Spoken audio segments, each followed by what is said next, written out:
Hola amigos de YouTube, soy The Dark Clown y hoy les traigo de nuevo un top. Se trata de los 5 monstruos reales, o mejor dicho asesinos en serie. Este es un tema que me ha estado llamando la atención, puesto que lograr situar solo 5 de los centenares que ha habido fue algo difícil y sin duda alguna conllevó mucha investigación. Espero les guste y aprecien mi esfuerzo compartiéndolo con sus amigos. Así sin más, comencemos. Número 5. Rodney Alcalá fue un genio con un IQ entre 160 y 170, psicópata que asesinó a 4 mujeres y a una niña de 12 años. No obstante, algunos expertos creen que en verdad llegó a matar a unas 130 mujeres.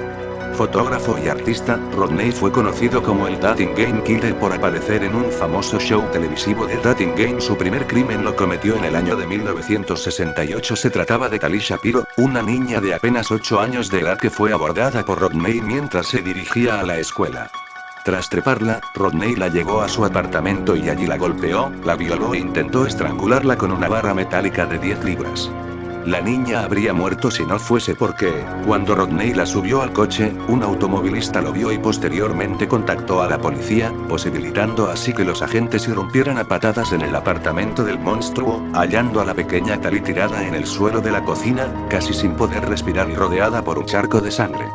Sin embargo, no encontraron a Alcalá, ya que este se había escapado velozmente por la puerta trasera. El 24 de julio de 1979, Rodney James Alcalá fue arrestado en el apartamento de sus padres en Monterey Park. Fue condenado a muerte en California en 2010 por 5 asesinatos cometidos en ese estado entre 1977 y 1979. En 2013, recibió una condena adicional de 25 años a cadena perpetua tras declararse culpable de 2 homicidios en Nueva York en 1971 y 1977. Su verdadero recuento de víctimas sigue siendo desconocido, y podría ser mucho mayor, número que oscila en unas 130 mujeres como ya mencioné. Número 4. Elizabeth Bathory. La Condesa Sangrienta. Este personaje resulta verdaderamente interesante para la historia del crimen en serie, partiendo del hecho que sea una de las pocas mujeres que haya asesinado de una manera tan cruel a cerca de 650 jóvenes, incluyendo niñas, todo ello para conservar su juventud, bañándose en la sangre de sus víctimas. Además de una perversión sádica y sexual, la condesa Elizabeth Bathory sentía especial atracción por la sangre, y no solo se contentaba de beberla, como es habitual en los llamados asesinos vampíricos, sino que se bañaba en ella con el fin de impedir que su piel envejeciese al paso de los años. Nace en 1560 en el seno de una de las más ricas familias húngaras. Si bien pertenecía a la más ilustre y distinguida aristocracia, siendo su primo primer ministro de Hungría, y su tío rey de Polonia, también existen antecedentes esotéricos entre los miembros de su familia, como pueden ser un tío adorador de Satán y otros familiares adeptos a la magia negra o la alquimia, entre los que se puede contar a la propia Bathory, ya que desde su infancia había sido influida por las enseñanzas de una nodriza que se dedicaba a las prácticas brujeriles. La captura de Elizabeth Bathory llegó cuando finalmente los pueblerinos empiezan a rondar por las inmediaciones, en donde se encuentran con los restos de más de una docena de cuerpos sin vida. Estos armaron una revuelta insistiendo que el castillo estaba maldito y era además una residencia de vampiros, quejándose ante el propio soberano. Dado a que la acusada era de la nobleza, se hizo caso omiso a las quejas de los pueblerinos, pero finalmente el emperador envía una tropa de soldados que irrumpen en el castillo en 1610, donde se darían cuenta de todos los actos de tortura y brujería que acontecían en ese lugar. En los calabozos, se encuentran a gran cantidad de niñas, jóvenes y mujeres aún en vida, a pesar que algunos de ellos tenían señales de haber sido sangrados en numerosas ocasiones. Una vez estos liberados, sorprenden a la condesa y a algunos de sus brujos en una de las habitaciones del castillo en medio de uno de estos sangrientos rituales. Rápidamente son detenidos y conducidos a la prisión más cercana. Los crímenes sádicos de Bathory habían durado aproximadamente 10 años. En el juicio, sobraban pruebas para condenar a Elizabeth Bathory culpable de los múltiples crímenes cometidos, pues no solo se habían encontrado 80 cadáveres, sino que los guardias estaban de testigos para declarar que la habían visto matar con sus propios ojos. Fue condenada a una muerte lenta. La emparedaron en el dormitorio de su castillo, dejándole una pequeña ranura por la cual le daban algunos desperdicios como comida y un poco de agua.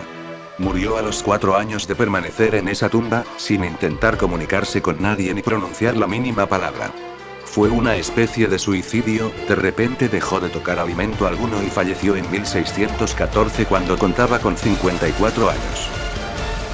Número 3. Este puesto lo ocupa Bob Berdella. Asesinó a 6 hombres jóvenes, desmembrándolos en su bañera y guardando los pedazos en bolsas que acumulaba hasta la recogida de la basura durante los lunes por la mañana.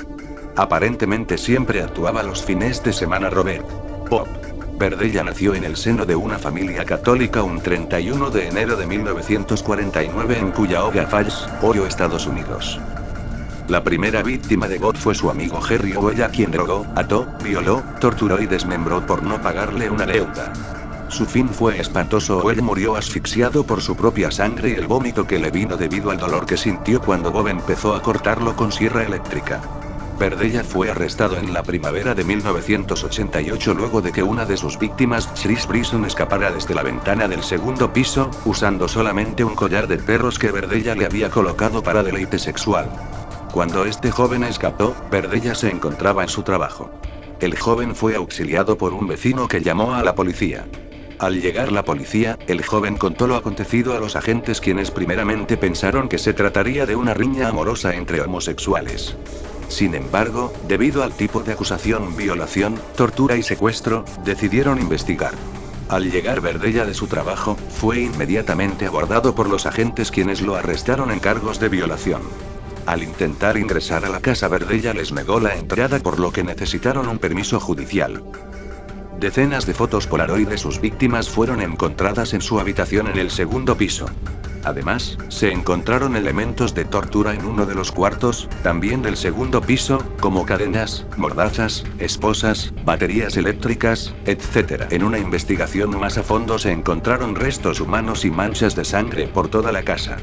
Además, un cráneo humano enterrado en su jardín.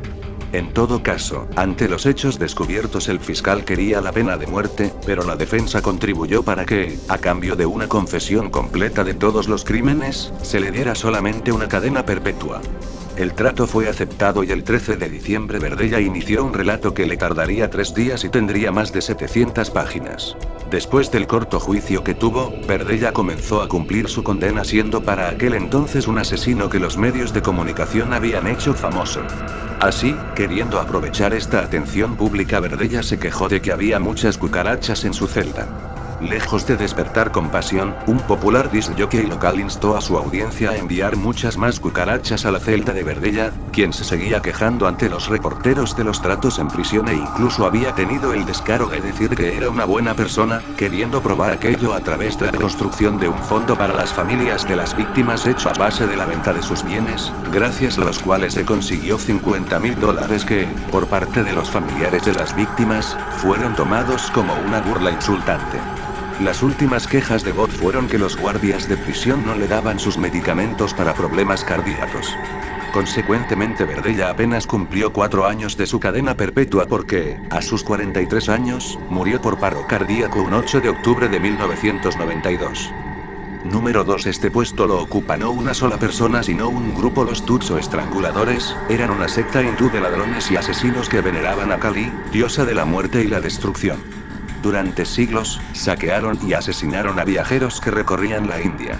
Tub Beran, su último líder, llegó a matar 931 personas, al menos según la versión popular de los hechos. Su modus operandi era el siguiente: se infiltraban en caravanas de viajeros, mandando a determinados miembros que se hacían pasar por tales y se ganaban la confianza y la simpatía de los demás, para luego, en momentos de siesta nocturna o matutina o esparcimiento, asaltar a los viajantes junto con otros tuts que, sin participar de la caravana, habían estado siguiéndola gracias a pistas de los tuts infiltrados, en virtud de las cuales no solo podían realizar ese seguimiento sino que además eran alertados sobre el momento idóneo para el gran asalto, en el cual ahorcaban sin derramar sangre, pero luego desfiguraban para que no logren identificar al muerto los cuerpos de las víctimas y, en honor a la diosa Kali, los abrían en canal y los enterraban con sus piquetas sagradas. Finalmente, tras sepultar a las víctimas y tomar las pertenencias, venía el terrible ritual Tuponé, en el que todos los Tuts se anudaban a la cintura un rumal, un tipo de paño amarillo, representativo de Kalbairá, una manifestación violenta del dios Shiva, y luego danzaban sobre las tumbas de los viajantes con el procedimiento expuesto. Por siglos los Tuts mataron y saquearon en la India, movilizándose en grupos que iban desde los 10 hasta los 200 miembros. El final de sus actos llegó con Tugberan, el último líder Tut según la visión más extendida. No existe asesino no militar más prolífico que Tugberan, quien supuestamente asesinó a unas 931 personas con su pañuelo. Sin embargo, la verdad es que eso es un mito originado en una confusión histórica inflada por el rumor que, al igual que en tantos casos, es motivado y alimentado por la ya conocida morbosidad popular y el amarillismo de las fuentes de información. En efecto, la fuente original sobre la confesión de Beran es un manuscrito sobre los Turgé escrito en 1830 por James Patton, un oficial de la Compañía de las Indias Orientales. Específicamente, el texto de Patton establece que Beran simplemente había estado presente en 931 casos de asesinato, siendo que, en casi todas esas ocasiones, el crimen se llevó a cabo por un grupo de entre 25 y 50 hombres. Entonces, ¿realmente a cuántos hombres mató Beran con sus propias manos? Más adelante, en el mismo manuscrito de James Patton, Beran declara literalmente: pude haber estrangulado con mis propias manos a unos 125 hombres, y pude haber visto el estrangulamiento de más de 150. Ahora bien, ¿qué pasó con Beran después de confesar? Según se sabe, pese a haber estado con los Tuts entre 1790 y 1830, Beran los traicionó y dio toda la información posible al rey británico con tal de no ser juzgado por ninguno de los asesinatos que confesó. Sin embargo, a él también fue traicionado, no ya con confesiones, sino con la áspera cuerda de la horca que acabó con su miserable vida, cuando contaba con 75 años en 1840. Según el récord Guinness, los Tuts llegaron a matar aproximadamente 2 millones de personas. Pero, para el historiador británico Mike Dash, la secta no empezó a operar sino apenas unos 150 años antes de su erradicación en 1830, por lo que no mataron ni siquiera 1 millón de personas sino unas 50.000, número que igualmente es alarmante. Número 1. David Berkowitz. El hijo de Sam. A diferencia de muchos, este asesino no tenía modus operandi y disparaba con su pistola calibre 44 a cualquiera y sin motivo aparente. Según las investigaciones, sus crímenes estaban ligados a un vínculo con sectas satánicas. Sus asesinatos sembraron el terror en Nueva York entre 1976 y 1977. Berkowitz asesinó a 6 personas y consiguió herir a otras 7.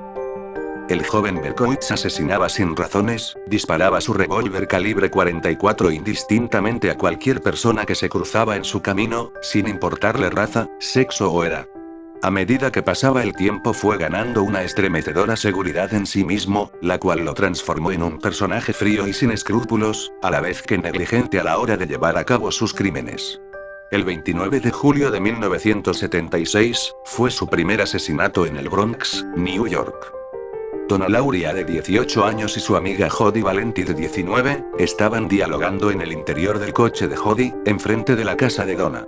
Era cerca de la 1:00 cuando un hombre se acercó al coche y, sin pronunciar palabra, disparó 5 veces, matando a las 2 jóvenes.